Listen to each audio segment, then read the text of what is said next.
In this live stream, we're going to be specifically talking about Medicaid, not to be mistaken with Medicare. These two programs are very, very different, and we're only talking about Medicaid here, we're only talking about Medicaid, not Medicare. Okay, anyway, just want to make that very clear from the very start here so that there's no confusion on what we're talking about. But we're going to be talking about the new rules around Medicaid that are encompassed within this legislation that was just signed into law yesterday, the big, beautiful bill, right? Okay, so this is the reconciliation bill. You've heard about this by now. But anyway, within that, there are some changes to Medicaid that I want to focus on for you here in this video. Now, here's what's interesting about this. There's about 72 million people that are currently enrolled in Medicaid. Okay, so is everybody going to be impacted? No, not everybody. Are a few million people going to be impacted? Yes, for sure. Okay, so this is going to be impactful for multiple millions of people. I want you to know what these new rules are. So I'm going to tell you exactly what the rules are, who it pertains to, who needs to be concerned about this, or at least focus on this or just be aware of this. I'm also going to tell you the timelines in which this is going to be implemented and what else you need to know about this. All right, these are the new rules, okay? All right, anyway. So we're talking about Medicaid, and again, roughly 72 million people that are currently enrolled in the program. And these are the new rules. This is not speculation. This is not, well, it might happen. No, it happened. So this is the set of rules. Okay, first off, I'm going to talk about these in no specific order. Let's just buzz through the details. Now, I want to say this much as well because I'll probably see comments down below. I've talked about this before in other videos, okay? But I've had a number of people reaching out saying, like, what about this? Like, this or that, or Medicaid, or do I need to be worried about this, or whatever. So I just wanted to give you this dedicated video talking about Medicaid specifically. Okay, Medicaid. Here's what is within this. The most notable change within there, and the one that many people are most concerned about, the work requirements on this. Okay, so let's run through the details on this. And again, if you've heard me say some of these things before, it's probably worth hearing it again. And again, I'll just tell you the timelines and when this will be implemented as well. All right, anyway, the work requirements. This is a really big one, okay? So this changed recently, well, just as of yesterday, as it was signed into law. But the work requirements are now 18 to 64, okay? That is the new age range in which somebody would need to fulfill the work requirements in order to be covered by Medicaid. Now, is it everybody? Not everybody. Stay tuned for just a second here. I will tell you who this impacts. But let's quickly talk through the age ranges super fast here. 18 to 64, that is the new age range in which somebody would need to fulfill the work requirement. How much is the work requirement? 20 hours per week. 80 hours per month is what that is. Does it mean you need to get a job? Not necessarily, okay? Not necessarily. Even though it's called a work requirement, does not necessarily mean that somebody needs to get a job. Here's what else qualifies. Working, obviously. Working would count. Volunteering also counts. Skill training also counts. Volunteering counts. Did I say that one already? I think I said volunteering. Anyway, volunteering, education also counts, things like that. So those are the ones that qualify to fulfill the 20 hours per week or 80 hour per month work requirement is what they now have here, okay? For that age range, again, 18 through 64, okay? Or up to the age of 65 is kind of what I should say about that, okay? That's what that is. Now, does it impact everybody? No, not even close. Here's who it does impact. Able-bodied adults without dependents, okay? You've heard me say that acronym before in other videos. ABAWD is the acronym behind that. Again, able-bodied adults without dependents, okay? So if somebody's between that age range, 18 through 64, and they are able-bodied, they do not have a qualifying dependent that would make them exempt from this, they may need to fulfill these work requirements in order to be covered by Medicaid, okay? Now, a big common question that I get all the time, and I like to answer this question for you, and I just see many people reach out asking this. Let me just buzz through some of the common questions that I've seen around this super fast, and then we'll get into more of the details around these Medicaid rule changes. Somebody reaches out. Again, I see this comment multiple times. Somebody with a disability reaches out and say, hey, I have a disability, I'm on Medicaid, do I need to do this? No. Why? Somebody with a disability is not considered able-bodied, okay? That's just the reality behind it. So somebody with a disability, if you have a disability, you don't need to worry about the work requirement. It does not include able-bodied individuals, okay? That's number one. What about a pregnant woman? Would she need to do this? No, she's also exempt. She was also exempt from the work requirements, okay?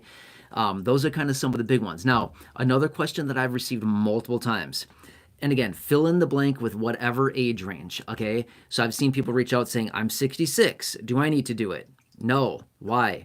Age is above the threshold in which somebody needs to fulfill their work requirement. Remember, I said a minute ago, age range 18 through 64, or I should say up to the age of 65, okay? So 18 through 64.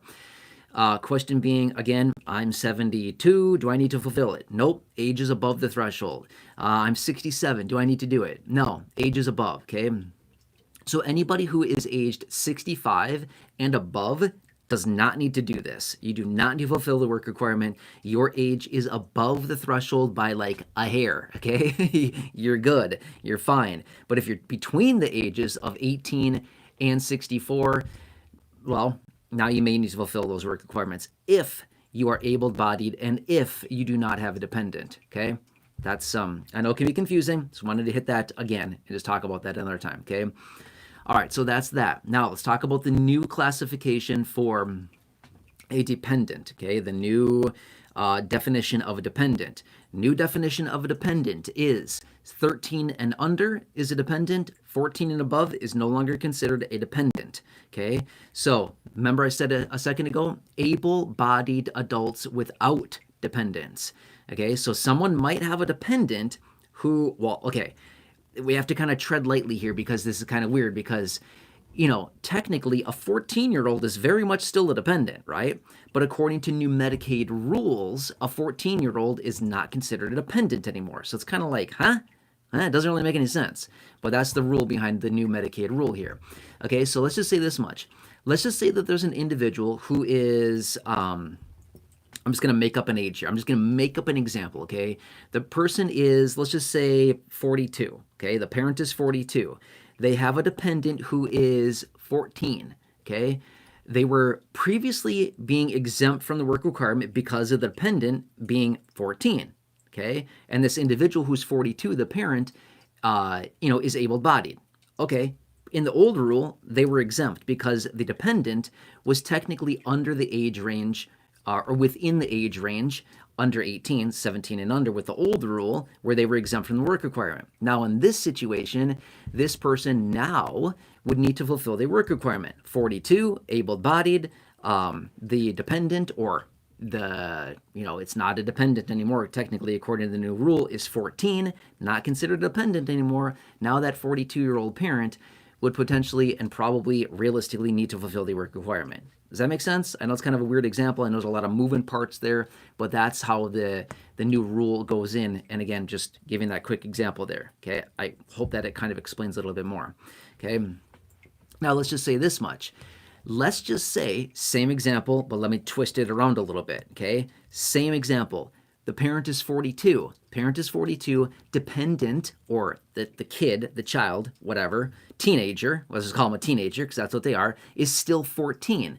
But let's just say this much. The parent has a disability. Do they need to fulfill the work requirement? No. Why? Parent has a disability. Disability is exempt. Somebody with a disability is exempt from the work requirement.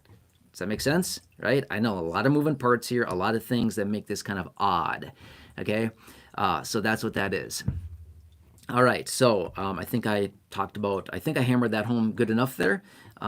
Yeah. All right. So now let's talk about when does this need to be implemented? Is it starting today? Kind of technically, yes. But here's the kind of the technicality behind that. Okay? The rule within the legislation states this to be implemented no later than the end of 2026. Well, as I film this video right here, right now, or this live stream, I should say, in the early days of July 2025. So yesterday was the 4th of July. Today is July 5th, Saturday, right, as I host this live stream right now. So point being is that we have about a year and a half before this is technically implemented. Now, here's the interesting part about this. What is one of the interesting caveats of Medicaid?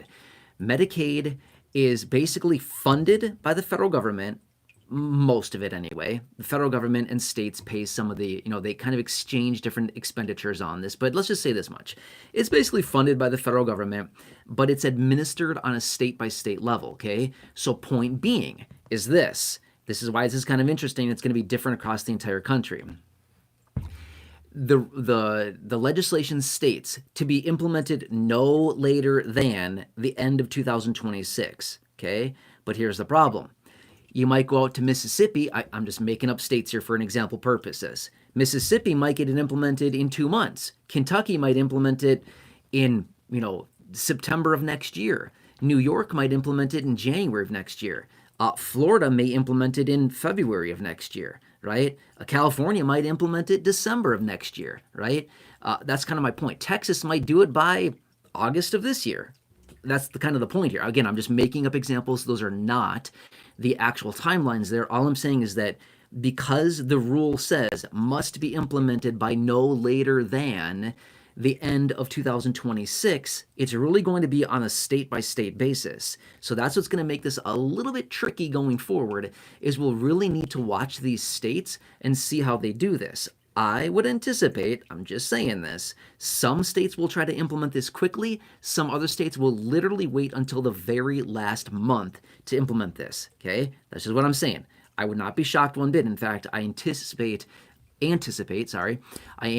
some of these states to literally wait until December of next year to implement this. Meanwhile, other states, they're like, yeah, let's get this going right away, right? So that's going to be the interesting part about this. It's literally going to be a state-by-state timeline as far as when they implement these work requirement rules and things like that, okay? And then the enforcement of it as well is also going to be down on the state level. Because here's the thing. This is a federal ruling. This is what's interesting about this. This is a federal ruling. It came out of lawmakers, out of Congress, right? It's a federal ruling. Now what they do with this federal ruling is they pass it on to the states and say, here, states, this is the new federal law. You need to comply with the new federal law, okay? That's why this is a state-by-state issue as far as when they actually implement that. Does that make sense, right? So anyway, that's just kind of how this is set up. Same thing with SNAP benefits. This video is not about SNAP, by the way. We'll talk about that in a separate video, but it's kind of the same thing. The federal government funds basically all of the SNAP expenditures, with the exception of a very small portion of it. But then it's state by state again. So when a federal law is handed down and across the entire country, like this with Medicaid, same thing. Federal government implements a new law, a new set of rules, and then they say to the states, hey, states, listen up. This is the new law. Comply by this date. And then they have to do it, right? Okay, so I've said this before in other videos, which is this. Anytime that the federal government implements something, whether good or bad or positive or negative or whatever, a new rule, a new law, a new ruling, whatever it happens to be, anytime it's federal, it's all encompassing across the entire country. The rules in California are different than the rules in Texas. The rules in Texas are different than the rules in Tennessee. The rules in Tennessee are different than the rules in Florida. Again, I'm just making up examples here. You know that. States can do what they want on the state level. It's very different across the country. We already know that. But when it's federal, it's all encompassing. It's all encompassing when it's federal. Okay, so federal, they're like the alpha, right? I mean, they rule the roost. They can do whatever they do. States must comply, right? So anyway, does that kind of help you out a little bit to understand the situation here? I know there's a lot of moving parts. I know there's a lot of people that are reaching out wondering about what's going on here. I know there's a lot of confusion around this. Yeah. So anyway, I want to give you a quick dedicated video, a quick dedicated live stream talking about Medicaid specifically, not Medicare. I said that at the beginning of the video. This is not Medicare, Medicaid only. About 72 million people that are enrolled in Medicaid. This will not impact everybody. It will impact about, well, good question. It really depends on the reports that you look at. I've seen so many conflicting projections across the board. Let's just say this much. Anywhere between like 5 and 20 million people this is going to impact. I know it's a huge spread as far as the number of people impacted, but literally if you read 5 reports on this, you're going to get 5 totally different answers as far as how many people this is going to impact. Some people talk about, in the next 1 to 3 years. Some people talk in the next 5 years. Some reports talk about it in the next 10 years. So it's very interesting. But either way, it's going to impact definitely a few million people out of the 70 million people that are totally encompassed within the Medicaid program. So hope this helps you out a little bit, but these are some of the new rules out of the new legislation, the big beautiful bill, which was signed yesterday into law by the president. It's not speculation. It's not like, whoa, it might happen. Nope, it's a done deal. This is 100% done deal. Signed into law. This is the new law. This is the new rule, and this is part of it, okay? If you want me to come back and elaborate on this further, let me know. Leave me a comment down below in the comment section after this live stream goes up, and I can certainly jump on another one and discuss this a little bit further, but I think this encompasses everything you need to know about these new rules. Stand by. I will have more dedicated videos for you. We'll go through more of the intricate details of what's in this in separate dedicated videos. I think I recently found that when I come onto these live streams like this and I talk about 17 different things within it, it can get very convoluted. So you know what? I'm just going to kind of cherry pick through this legislation and make dedicated videos as I see fit on each respective topic. Okay? Anyway, let me know what else I can do for you. I'm here for you. I know it's weird. I know it's frustrating. There's nothing to worry about at this moment. I think the best thing to do would be watch on your state level to see when they're going to implement these new rules. And again, I'll do my best to keep you posted on that as well. I'm going to be fair with you. It might be a little bit difficult on my end to be like, hey, these 17 states this month are going to implement this. Oh, by the way, next month we've got these 7 more states, and the next month after that we've got 4 more. It might be a little bit difficult to keep a little bit under track, but I think I'll just keep you posted on it as I can, okay? Just being fair with you, but I will certainly keep you updated as I get more information on this. All right, anyway, Medicaid, the new rules with the legislation. Hope this helps you. Let me know what else I can do for you. Hope you're having a nice day. Thank you again for watching this. Really appreciate it. Please subscribe if you're new here. Totally free. Always has been. Always will be. Feel free to share this video. Anybody that you know that's on Medicaid that needs this information. Otherwise, check out the other videos here on the channel. There's been some live streams lately, some good videos as well. A lot of information hitting. Just a lot of interesting things that are coming across the wire right now. All right, anyway. Enjoy the rest of your day. Thanks again for watching this. And I will catch you again later in the next live stream or video. And just let me know what else I can do for you. All right. Enjoy. And I will see you again soon. Finish. Button. Are you sure you want to cancel? Yeah. All right. See ya.